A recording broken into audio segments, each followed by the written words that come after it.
جب ہم پریشانیوں میں زیادہ آ جاتے ہیں تو ہماری زبان پر خدا خدا ہوتا ہے، مگر عمل سے ہم کوئی چیز ثابت نہیں کر پاتے۔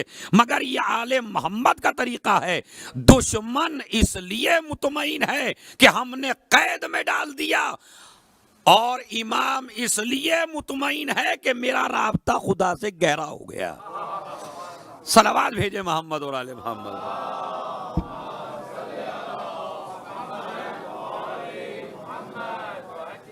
ہمارے ہر امام کو دیکھ لیجئے آپ، جب قید میں رہتے تھے تو عبادتیں یہ نہیں کہ وہ پہلے نہیں کرتے تھے، لیکن بلکہ میرے مولا نے تو 7ویں امام نے تو انشاءاللہ جب ان کا بیان آئے گا تو میں نے ایک حدیث پڑھی ان کے بارے میں، انہوں نے کہا پروردگار تیرا لاکھ لاکھ شکریہ کہ تو نے مجھے ایسی جگہ بھیج دیا کہ جہاں پہ مجھے تیری عبادت سے کوئی ڈسٹرب کرنے والا نہیں ہے۔ دیکھیں کیا عجیب و غریب مسئلہ ہے، ہمارے ایسی جگہ پہ میں آ گیا ہوں۔ تو ہمارے 10ویں کو بھی قید میں ڈال دیا گیا، مگر عبادت الہی میں کوئی فرق نہ آیا۔ ہمارا چھوٹا سا یہ ہے ہماری ہادیان دین کے حوالے سے ذمہ داری، تھوڑا سا بیمار پڑ جائے ہمارے گھر میں کوئی آدمی، تھوڑی سی بیماری آ جائے، تھوڑی سی پرابلم آ جائے، تھوڑی سی پریشانی آ جائے، تھوڑی سی مصیبت آ جائے، سب سے پہلے ہم اللہ کے اوپر کچھ بولنے شروع ہو جاتے ہیں۔ ہم دوسرے کے گھر میں تو پریشانی نہیں ہے، میرے ہی کیوں ہو رہی ہے؟ میں تو نماز بھی پڑھتا ہوں، دعائے توسل بھی پڑھتا ہوں، عبادت خدا بھی کرتا ہوں، خمس بھی دیتا ہوں قبلہ۔ ایسے لوگ ہمارے پاس بھی آتے ہیں، میں خمس بھی دیتا ہوں، میں نماز بھی پڑھتا ہوں، میں روزہ بھی رکھتا ہوں، میں غریبوں کی پرورش بھی کر رہا ہوں، اتنا کر رہا ہوں، مگر گھر کی ٹینشن ختم نہیں ہو رہی ہے۔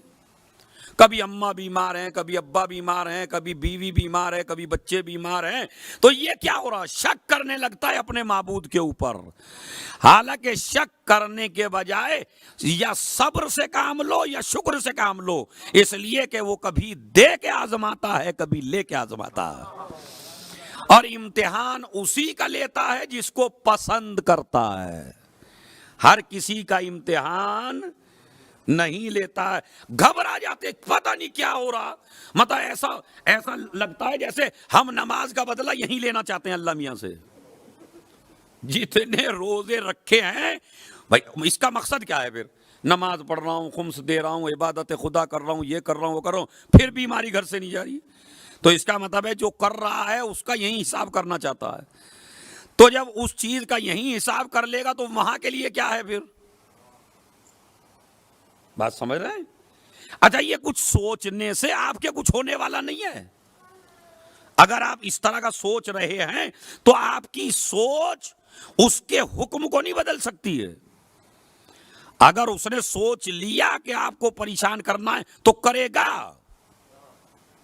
بات سمجھ رہے ہیں؟ میرا مسئلے کو تھوڑا سا گہرائی سے سوچئے اور اس کو سمجھیے کہ اللہ کے حکم کے سامنے صبر کیجئے یا شکر کیجئے، اعتراض نہیں کیجئے، ورنہ ارے پر وہاں ساری مصیبتیں ہم پہ ہی ہیں، اس کا مطلب ہے اللہ ہمیں نہیں چاہتا۔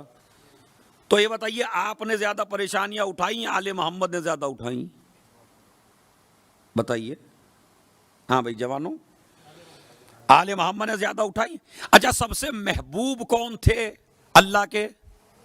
وہ بھی آل محمد تھے۔ اور سب سے زیادہ پریشانیاں کن لوگوں نے اٹھائی؟ تو اس کا مطلب ہے پریشانیاں دینا نفرت کی دلیل نہیں ہے۔ شاید میرا مسئلہ کلیئر ہو جائے۔ آل محمد نے پریشانیاں اٹھائیں، ہم بھی پریشانیاں اٹھاتے ہیں۔ اسی لیے ایک شخص آیا رسول کی خدمت ہے، یا رسول اللہ میں آپ سے محبت کرنے لگا ہوں۔ نبی نے فرمایا تو پریشانی کے لیے تیار ہو جا۔ کہا آپ کو نہیں، علی کو بھی چاہنے لگا ہوں۔ کہا اور مصیبت کے لیے تیار ہو جا۔ کہا ان کی اولاد کو بھی چاہنے لگا ہوں۔ کہا پھر تو دن رات مصیبت کے لیے تیار ہو جا، اس لیے کہ جب تو ان سے محبت کرے گا تو تیرے ایمان کو اللہ یہی چیک کرے گا۔ دیکھتا ہوں ان جیسا بنا ہے یا نہیں بنا۔